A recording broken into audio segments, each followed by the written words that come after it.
और जो समाजवादी और कांग्रेसियों के पक्ष में, इंडिया गठबंधन के पक्ष में जो जनता एकत्रित हो रही है, इससे मोदी जी को मजबूर होकर ये बयान देना पड़ा कि अंबेडकर जी भी आ जाएं तो संविधान खत्म नहीं होगा। आर्टिकल 14 जो समानता का अवसर देता है, आर्टिकल 15, 16, 17 ये सब खतरे में है। पिछड़ा, दलित, अगड़ा सब समझ चुके हैं कि ये जुमलेबाजों की सरकार है, ये झूठों की सरकार है। अभी संसार में इतना बड़ा झूठा कोई पैदा नहीं हुआ जो इस समय बीजेपी के नेता झूठ। आज इतनी शिक्षा महंगी हो गई है कि बच्चों को शिक्षा देना बहुत महंगी हो गई है। अपने बच्चों को लोग इंजीनियरिंग, डॉक्टरी और जो बड़ी उच्च शिक्षा प्राप्त नहीं करा सकते। इतनी हावी वो उन्होंने आरक्षण को रोकने का काम किया। जो मूलभूत आवश्यकताएं हैं संविधान में वो बच्चों को दी नहीं जा रही हैं। यानी सभी लोग परेशान है सरकार में, किसान, नौजवान, दलित, मुसलमान सभी परेशान है। कोई भी खुश नहीं। जितनी परीक्षाएं हुई सरकार में सारी लीक हो गई। मोदी जी कहते हो कि भारत के संविधान की बदौलत मैं इस देश का चाय वाला रहते हुए प्रधानमंत्री बन पाया, लेकिन स्थिति उनके उलट है। उनकी नीयत बिल्कुल ठीक नहीं है। दोस्तों, जैसा कि आप देख रहे हैं कि यहाँ बरेली कलेक्ट्रेट पर समाजवादी पार्टी के जो आंवला लोकसभा और बरेली लोकसभा का नामांकन समारोह चल रहा है नेहरू युवा केंद्र में, और यहाँ पर हजारों की संख्या में लोग इकट्ठे हुए हैं। तो मेरे साथ सुरेंद्र सोनकर हैं जो कि समाजवादी पार्टी के नेता हैं और बाबा साहब अम्बेडकर वाहिनी के पदाधिकारी भी रहे हैं, तो हम उनसे बात करेंगे। तो सर, आज जो नामांकन चल रहा है तो क्या कहना चाहेंगे इस पे? आज ये लोकतंत्र का पर्व है, जो प्रत्याशी घोषित हुए हैं तो उनका आज नामांकन है। आज से ये तय हो गया कि यही प्रत्याशी हमारे जो हैं, जो समाजवादी पार्टी इंडिया गठबंधन की तरफ से ये तय प्रत्याशी हैं, ये इलेक्शन लड़ेंगे। और जो सामने विपक्ष के जो भी लोग हैं, भारतीय जनता पार्टी या जो भी अन्य दल है, उनके समक्ष ये हमारे प्रत्याशी हैं। आज नामांकन का दिन था और नामांकन का दिन भी इसलिए बहुत महत्वपूर्ण है कि जो लोकतंत्र है, जो संविधान जो बना है, लोकतंत्र की परिकल्पना जो सार्थक हुई, वो सम्राट अशोक के समय से आज सम्राट अशोक की जयंती है। मैं उनको भी नमन करता हूँ। और जो समाजवादी उनके समय के सिद्धांत थे, और वो समाजवादी पार्टी के लोग जो हमारे प्रत्याशी हैं, जो जीत के जो लोकतंत्र को स्थापना जिस तरीके से खत्म हो रहा है उसमें सहयोग करें। तो सर, किन मुद्दों को लेकर 24 का लोकसभा चुनाव हो रहा है? क्योंकि कई बार कहा जा रहा है कि संविधान खतरे में है, संविधान खत्म कर देंगे मोदी जी, जबकि मोदी जी ने कहा है कि अगर अम्बेडकर भी आ जाएं तो भी ये संविधान खत्म नहीं कर सकते। तो आपको क्या लगता है किन मुद्दों को लेकर चुनाव हो रहा है? नहीं, संविधान बहुत बड़ा मुद्दा है। मोदी जी ने क्या कहा? मोदी जी ने का भी आर्थिक सलाहकार, उन्होंने 15 अगस्त को अभी ही उससे पहले कहा था, जबकि वो आर्थिक सलाहकार हैं, वो संविधान के इतने बड़े जानकार नहीं हैं। उन्होंने कहा इस देश में भारत का संविधान का नए संविधान की आवश्यकता है। और उसके बाद अनंत हेगड़े, भारतीय जनता पार्टी के सांसद, उन्होंने भी कहा कि हमें 400 सीट मिलनी चाहिए जिससे कि भारत का संविधान बदल सकें। तो मोदी जी को यह एहसास हुआ है कि संविधान के पक्ष में, लोकतंत्र के पक्ष में यह भारत की जनता है। उनको यह एहसास हुआ कि संविधान खत्म करने वाले इस देश पर बैठे हैं, उनके खिलाफ जो पूरा माहौल बना है, और जो समाजवादी और कांग्रेसियों के पक्ष में, इंडिया गठबंधन के पक्ष में जो जनता एकत्रित हो रही है, इससे मोदी जी को मजबूर होकर ये बयान देना पड़ा कि अंबेडकर जी भी आ जाएं तो संविधान खत्म नहीं होगा। तो अगर उनको ये बिल्कुल वो सच थे तो पहले अपने लोगों पे कार्रवाई क्यों नहीं की? अनंत हेगड़े पे कार्रवाई करते, उनको निकाल कर बाहर करते। जो उनका आर्थिक सलाहकार परिषद का अध्यक्ष है, जो विजय कोई नाम है उनका, उसको बाहर करते। तो ये मोदी जी का दोहरा चरित्र है। भारतीय जनता पार्टी के लोग कहते, कभी उनके लीडर लोग कुछ और कहते हैं और बाद में लगता है कि जनता में विद्रोह है, तो एक तरीके से शांति स्थापित करने के लिए वो हल्का सा बयान दे देते हैं, लेकिन नीयत सही नहीं है। संविधान खतरे में है, लोकतंत्र खतरे में है। भारतीय जनता पार्टी ने जो 10 साल के शासन में जो संविधान के साथ खिलवाड़ किया है, इससे पहले कि कभी भी ऐसा, कभी सरकारें कांग्रेस के अलावा और भी रहीं, लेकिन कभी भी ऐसा नहीं हुआ। आर्टिकल 14 जो समानता का अवसर देता है, आर्टिकल 15, 16, 17 ये सब खतरे में है, जो आम जनता के लिए संविधान के मार्फत लोगों को लाभ मिले थे, और जिसके तहत आर्टिकल 14 के तहत वोट का अधिकार बाबा साहब डॉक्टर भीमराव अम्बेडकर ने दिया। आज द्रौपदी मुर्मू जैसी राष्ट्रपति महामहिम मुहिम जो कि आदिवासी समाज की हैं, इस देश पर महामहिम बैठी है कि वोट का अधिकार है। अगर संविधान खत्म होगा तो सबसे बड़ा नुकसान जो यहाँ के देश के अल्पसंख्यक वर्ग है, जो अनुसूचित जात का वर्ग है, इन लोगों का होगा। अगर वोट का अधिकार, आपको क्या लगता है संविधान खत्म करके कौन सा संविधान लागू होगा? वही- क्योंकि इतना आसान तो नहीं होता ना दूसरा संविधान बनाना। बाबा साहब जैसा विद्वान बना पाया, अब क्या वो बन पाएगा ऐसा संविधान? नहीं, ये इसमें कोई दो राय नहीं है। ये तो आप यूएनओ के जो अध्यक्ष हैं उन्होंने भी कहा कि भारत का संविधान जो बाबा साहब अम्बेडकर की सर्वोत्तम कृति है। और विदेशों में बाबा साहब डॉक्टर भीमराव अम्बेडकर का संविधान 26 जनवरी 1950 में जब लागू हुआ, उसके बाद कई देशों ने जब भारत के देश के संविधान से कई चीजें, कई मूल्य, कई तत्व अपने देशों में लिए हैं। इतना शानदार संविधान कोई बन नहीं सकता था। उसके बावजूद भी क्योंकि जो हिंदू महासभा के लोग या संघ के लोग उस समय भी इनके खिलाफ थे। चाहे गोवलकर का बयान देख लीजिए, बंच ऑफ थॉट पढ़ लीजिए, वो जो शूद्रों को, स्त्रियों को जो अधिकार मिले, अल्पसंख्यकों को जो अधिकार मिल रहे थे संविधान में, वो उनके खिलाफ थे। हिंदू कोड बिल के माध्यम से जो भारत देश की सभी महिलाओं के लिए बाबा साहब डॉक्टर भीमराव अम्बेडकर ने बिल्कुल समानता के अवसर पे खड़ा कर दिया और उनकी तरक्की के योगदान बना दिए, प्रावधान बना दिए। ये लोग उनके खिलाफ उस समय भी थे और आज भी हैं। भले ही मोदी जी कहते हो कि भारत के संविधान की बदौलत मैं इस देश का चाय वाला रहते हुए प्रधानमंत्री बन पाया, लेकिन स्थिति उनके उलट है। उनकी नीयत बिल्कुल ठीक नहीं है। वो कह रहे हैं कि हम गरीबों के हित में काम कर रहे हैं, 5 किलो राशन दे रहे हैं, शौचालय दे रहे हैं, पूरे देश में हम गरीबों का हित कर रहे हैं। तो आपको लगता है कि आपकी पार्टी इन मुद्दों पर उन्हें घेर पाएगी? नहीं, बिल्कुल घेरने की स्थिति है। अगर वो ये कह रहे हैं हम गरीबों को 5 किलो अनाज दे रहे हैं, लेकिन 5 किलो अनाज कितने रुपए का होता है? हमने कब 5 किलो अनाज मांगा? इस देश की जनता रोजगार चाहती है, इस देश की जनता शिक्षा चाहती है, इस देश की जनता को आर्थिक रूप से अगर आप मजबूत कर देंगे तो वो भिखारी बनना कोई भी नहीं चाहता। तो जो मोदी जी ने विकास किया है वो केवल अपर वर्ग के जो लोग हैं, जो गुजरात की लॉबी है, जो अडानी अंबानी लोग हैं, उनका उन्होंने आर्थिक तंत्र मजबूत किया है। भारतीय जनता के तंत्र को उन्होंने कमजोर किया। तो क्या मुद्दे हैं इलेक्शन में? जैसे आपने एक मुद्दा बताया रोजगार, और क्या मुद्दे हैं? नहीं, मुद्दे देखिए, सबसे बड़ा मुद्दा यही है कि इस देश का करोड़ों जो बेरोजगार है, जो छात्र हैं, बूढ़े हो रहे हैं। इस आस में मोदी जी ने कहा था कि 2 करोड़ रोजगार देंगे प्रतिवर्ष। इस हिसाब से 20 करोड़ रोजगार मिलने चाहिए थे। आप यूएनओ की इनकी रिपोर्ट उठा के देख लीजिए तो इसमें हुआ कि रोजगार के अवसर घटे हैं। तो जब रोजगार, जो लड़के जो घूम रहे हैं ना युवा सड़कों पर, ये मोदी जी के बिल्कुल विरोध में है। जब बेरोजगारी होगी और आर्थिक रूप से सारे लोग कमजोर हो जाएंगे तो इस देश का जो निर्माण है, जो शानदार तरीके से, उसमें अपनी भूमिका कैसे निभा पाएंगे? बेरोजगारी बहुत बड़ा मुद्दा है, सबसे बड़ा मुद्दा वो है। और सबसे बड़ा मुद्दा एक दूसरा भी है कि जो गांव देहात में जिन लोगों ने ये जानवर, गाय और ये लोग सब घूम रहे हैं, इनके लिए, मैं ये नहीं कह रहा इनके लिए कि इनके लिए जो इनकी व्यवस्था करनी चाहिए कि जो सम्राट अशोक ने सबसे सर्वप्रथम इस देश में एक ऐसा राजा हुआ जिसने अपने शासनकाल में, जबकि वो जम्बूद्वीप कितना बड़ा था, भारत आज इतना बड़ा, इतना विशाल, उसकी अब सीमाएं भी नहीं है, तब उन्होंने जानवरों के लिए, पशुओं के लिए पानी की व्यवस्था, अस्पताल खुलवाए। तो मोदी जी अगर ये बात कहते हैं कि सबका साथ सबका विकास, जो जानवर, जो गाय, जो मैं देखता हूँ कूड़े के ढेर पे खड़ी हैं, जो भारतीय जनता पार्टी के नेताओं के लिए ये कितनी बड़ी हैं।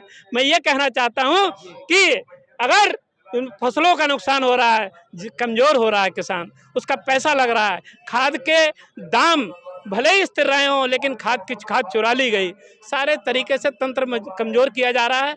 और जो पशुओं के लिए भी व्यवस्था होनी चाहिए थी वो नहीं हुई, भूखी प्यासी मर रही है और किसान इतना बदहाल है, रात भर ड्यूटियां दे रहे हैं सड़कों पर, उसने अपने खेतों में। तो कुछ और साथी है मेरे साथ, उनसे भी हम बात करेंगे। तो सर, आपका क्या नाम है, क्या कहना चाहेंगे? मैं डॉक्टर इंद्रपाल सिंह यादव हूँ, आंवला विधानसभा क्या का कहना अध्यक्ष। चाहेंगे? ये आज जो आपका नामांकन हो रहा है, किस तरह का माहौल है? मैं अपनी लोकसभा की आंवला की बात करता हूँ। आंवला लोकसभा में आप देख रहे हो 10 साल से लगातार भारतीय जनता पार्टी के सांसद हैं धर्मेंद्र जी। विकास के नाम पर जीरो है और अराजकता का माहौल है। आप देख रहे हो, अभी थोड़े दिन पहले आपने देखा होगा कि पिपरिया उपराला गांव है एक हमारे पास में, और पिपरिया उपराला में जब अपनी किसानों ने समस्याएं बताई उन आवारा जानवरों के बारे में, तो ये लोग गए थे वहाँ, किसी का उद्घाटन करने के लिए अस्पताल बन रहा था उसका, तो वहाँ किसानों पे उस समस्याओं का निदान करने के बजाय 90 किसानों के खिलाफ मुकदमा लिखा गया। तो किसान, गरीब, मजदूर, असहाय और अल्पसंख्यक, पिछड़ा, दलित, अगड़ा सब समझ चुके हैं कि ये जुमलेबाजों की सरकार है, ये झूठों की सरकार है। अभी संसार में इतना बड़ा झूठा कोई पैदा नहीं हुआ जो इस समय बीजेपी के नेता झूठ बोलते। लेकिन इंद्रपाल जी, उन्होंने कहा था कि आप लोगों ने जानवर छोड़ दिए थे, आपकी पार्टी पर उन्होंने आरोप लगाया था। बाद में उन्होंने कहा था कि सपा वालों ने ऐसा करवाया, तो ये जो आरोप था उस पर आपका क्या? जो गांव जहां मौजूद है वो देख रहे हो, समाजवादी पार्टी का एक भी कार्यकर्ता, वहां वीडियो भी बनी है और तमाम वो चीज, समाजवादी पार्टी का एक भी कार्यकर्ता वहां दिखा दे उस चीज को। ये कार्यकर्ता वाली और पार्टी और दूसरी पार्टी की बात ही नहीं हुई। क्या भारतीय जनता पार्टी के लोग किसान नहीं है? क्या बीएसपी के लोग किसान नहीं है? क्या सपा के लोग किसान नहीं है? हर पार्टी में किसान है। ये किसानों का देश है और किसानों को बर्बाद करने के लिए बीजेपी तुली है। लेकिन हम लोगों ने ये लक्ष्य बना लिया है कि इस बार हर कीमत पर आंवला से इस बीजेपी की आताताई सरकार को उखाड़ के माननीय नीरज मौर्य जी को आंवला का सांसद बनाएंगे। ये हमने लक्ष्य बना लिया। एक और बात, अखिलेश यादव जी कह रहे हैं कि संविधान खतरे में है, संविधान को देश के भाजपा खत्म कर देगी। तो इस मुद्दे को आप लोग नीचे तक कितना पहुंचा पा रहे हैं? हम गांव-गांव जा रहे हैं, हर बूथ जा रहे हैं, हर घर जा रहे हैं, डोर टू डोर हमारी टीम घर-घर पहुंच के इन मुद्दों को गांव तक पहुंचा रही है। हम हर कीमत पर हमने लक्ष्य बना लिया है, रात दिन एक कर देंगे, लेकिन हर कीमत पर इस आताताई सरकार को उखाड़ने का जो लक्ष्य बनाया है उस पे लक्ष्य हासिल करेंगे। हर कीमत पर आने वाली 7 मई जो आ रही है चुनाव की, समाजवादी पार्टी इंडिया गठबंधन का प्रत्याशी, हाँ, संविधान से खेल हो रहा है, संविधान बदलने की तैयारी कर रहे हैं। इनके सांसद जब मंच से कहते हैं कि हम अगर 400 पार होंगे तो हम संविधान बदलने के लिए हमें 400 से ऊपर चाहिए, तो मैं आपसे एक पूछना चाहता हूँ, ये संविधान की बात कर रहे हैं लेकिन मैं लोकतंत्र की बात करता हूँ। लोकतंत्र में प्रजा द्वारा और प्रजा के हित में शासन होता है, लेकिन ये निरंकुश होते जा रहे हैं और निरंकुश होने के बावजूद इनके सांसद मंच से कहते हैं कि हम 400 पार जा रहे हैं। क्या मतलब है भाई? जनता अगर पहुंचाएगी हमको तो हम पहुंचेंगे, और लेकिन उनसे जनता इतना परेशान हो चुकी है कि बहुत सी जगह तो आप देख रहे हो इनके प्रत्याशियों को दौड़ा दौड़ा के पीटा जा रहा है। आप मणिपुर देख लिए, वहां वोट मांगने की हिम्मत नहीं है। कुछ गांवों में बोर्ड लगा रखे हैं कि बीजेपी के लोगों का यहाँ आना मना है। एक और ये माहौल कभी किसी पार्टी के प्रति इतना खतरनाक माहौल पैदा नहीं हुआ जो बीजेपी के लोगों से इतनी नफरत लोगों को हुई है कि अगर वो गांव में वोट मांगने जा रहे हैं तो लोग नफरत से देख रहे हैं और कह रहे हैं कि गांव में प्रवेश मत करना। एक और मुद्दा अखिलेश यादव बार बार उठाते हैं कि जब उनको मुख्यमंत्री आवास खाली किया तो उनके घर को धोया गया, तो ये मुद्दा भी क्या भावुक मुद्दा बन पाया है? ये मुद्दा है। आप हमें बताइए कि माननीय अखिलेश यादव जी जब उत्तर प्रदेश के मुख्यमंत्री थे तो गरीब, असहाय, अल्पसंख्यक, दलित, पिछड़ा, अगड़ा सभी को सम्मान देने का काम किया और विकास की जो योजनाएं उनके समय में थी तो उन्होंने जो वायदे किए थे घोषणा पत्र में उन वायदे को 100% पूरा किया। उसके बावजूद जब उत्तर प्रदेश में ये दूसरी सरकार आई तो मुख्यमंत्री जी के आवास को गंगा जल से धुलवाने का काम किया। ये क्या है? सूत्र हैं वो इसलिए धुलवाए, ऐसा लग रहा था उन्हें। हाँ, उन्होंने बीच में बयान भी दिया था कि मेरे साथ जातिवाद। तो इन शूद्रों ने ही भाजपा की सरकार बनवाई थी और ये शूद्र ही भाजपा की सरकारों को उखाड़ने के लिए लामबंद हो गए हैं। अब ये पिछड़ों के समझ में आई है ये बात? क्या पिछड़े पूरी तरह समझ चुके हैं और अगड़े भी समझ चुके हैं और दलित भी समझ चुके हैं कि हर कीमत पर बीजेपी को उखाड़ना ही हमारा लक्ष्य है। देश बर्बादी की तरफ धकेल रहे हैं ये लोग। हमें अपना देश बचाना है, अपना संविधान बचाना है, अपने बच्चों के लिए रोजगार बचाना है, खेती बचानी है, किसानी बचानी है और अपने बच्चों का भविष्य बचाना है। तो दोस्तों आप देख रहे हैं काफी आक्रोशित है ये। इनका कहना है कि जो मुद्दे हैं, जो अखिलेश यादव जो मुद्दे उठा रहे हैं वो मुद्दे जमीन तक जा रहे हैं, जैसा कि जानवरों का मुद्दा है, बहुत सारे मुद्दे हैं। कुछ और लोगों से बात करेंगे। आप कहाँ से आए, क्या नाम है? आंवला से आए हैं। क्या नाम है? महेंद्रपाल सिंह। महेंद्रपाल सिंह, क्या मुद्दे हैं आंवला लोकसभा के? क्या मुद्दे हैं आप लोगों के? मुद्दे क्या है? बड़ा परेशान है, नौजवान परेशान है, नौकरी ना मिल रही है, रोजगार मिल नहीं रहा है। बिल्कुल नौकरी बिल्कुल ना मिल रही है। कहाँ मिल रही है? सरकार में पेपर लीक हो रहे हैं बार बार, बच्चे परेशान हैं। अभी पुलिस का पेपर हुआ था, 48 लाख बच्चों ने पेपर दिया। बताओ, सब लीक हो गए, परेशान हो गए बच्चे। लेकिन नौकरी तो 14 से ही नहीं मिल रही है। मोदी जी फिर भी 19 में आ गए, फिर कैसे आ गए? अरे नौकरी क्या मिल रही है, बहुत परेशान है, सभी परेशान है, नौजवान परेशान है, सभी परेशान है इस तो अब की सरकार किसकी सरकार आ रही है? से। अब की समाजवादी सरकार बनेगी। गांव में एक बड़ा मुद्दा सब लोग उठा रहे हैं कि पशुओं का मुद्दा, आवारा जो पशु हैं वो आपको ही महसूस हो रहा है क्या? हमारा पशु बहुत परेशान है, भूखा प्यासा मर रहा है, तारों से कट रहा है, सभी लोग परेशान है इससे। सभी परेशान हैं। हाँ। कुछ और लोग हैं उनसे हम बात करेंगे। सर आपका क्या कहना है, किन चीजों को लेकर ये इलेक्शन हो रहा है? आज आपकी पार्टी के लोग नामांकन कर रहे हैं, किन चीजों पे इलेक्शन हो रहा है? आजकल ये जो इलेक्शन हो रहा है ये बेरोजगारी पे हो रहा है, रोजगार छात्रों को चाहिए उस पे हो रहा है, गरीबी को कोई साधन नहीं मिल रहा है, ये इन सब चीजों के ऊपर जो चुनाव हो रहा है। एक बड़ा मुद्दा आ रहा है आरक्षण का कि भारतीय जनता पार्टी आरक्षण खत्म कर रही है, तो क्या इसमें दम है या ऐसे ही आप लोग मुद्दा बना रहे हैं? ये बात बिल्कुल सही है, ये भारतीय जनता पार्टी जो आरक्षण खत्म कर रही है। देख रहे हो कि उन्होंने शिक्षा इतनी महंगी कर दी है कि आरक्षण को दूसरे रूप से खत्म कर रही है। वो जिस प्रकार से बाबा साहब ने संविधान में ये दिया था कि गरीबों को, दलितों को, पिछड़ों को, कमजोर वर्ग को आरक्षण दिया जाएगा, इनकी भी स्थिति अच्छी होनी चाहिए, तो उन्होंने सोचा कि उस रूप उधर वो पा करके जो पिछली सरकारों ने कुछ उनका भला किया और वो अपने स्थानों पर पहुंचे, तो इन्होंने देखा कि दलित और पिछड़े और कमजोर वर्ग के लोग जो अच्छे स्थानों पे आ गए, वो बढ़िया गाड़ी कपड़े पहन कर घूमने लगे, अच्छी नौकरी में आए हैं, तो उन्होंने देखा इनको ऐसे नहीं रोका जाएगा, तो शिक्षा उन्होंने महंगी कर दी। आज इतनी शिक्षा महंगी हो गई है कि बच्चों को शिक्षा देना बहुत महंगी हो गई है। अपने बच्चों को लोग इंजीनियरिंग, डॉक्टरी और जो है बड़ी उच्च शिक्षा प्राप्त नहीं करा सकते। इतनी हावी वो उन्होंने आरक्षण को रोकने का काम किया। जो मूलभूत आवश्यकताएं हैं संविधान में वो बच्चों को दी नहीं जा रही हैं। ऐसे बहुत से साधन होंगे और यही उन्होंने जो है चुनाव में भी क्या है कि जैसे जो प्रधानी का चुनाव होता है, बीडीसी का चुनाव होता है और बड़े बड़े चुनाव होते हैं, उन सबको उन्होंने रोकने का काम किया है। जो उसका संविधान के अंदर जो उनको व्यवस्था मिलनी चाहिए वो नहीं दे रहे हैं, संविधान को पूरी तरीके से कुचलने का काम कर रहे हैं। दोस्तों इनका आरोप है कि संविधान को आपका क्या नाम है, कहाँ से? छेदालाल दिवाकर हूँ, जिला पंचायत सदस्य नवाबगंज। आप क्या कहना चाहेंगे, किन मुद्दों को लेकर?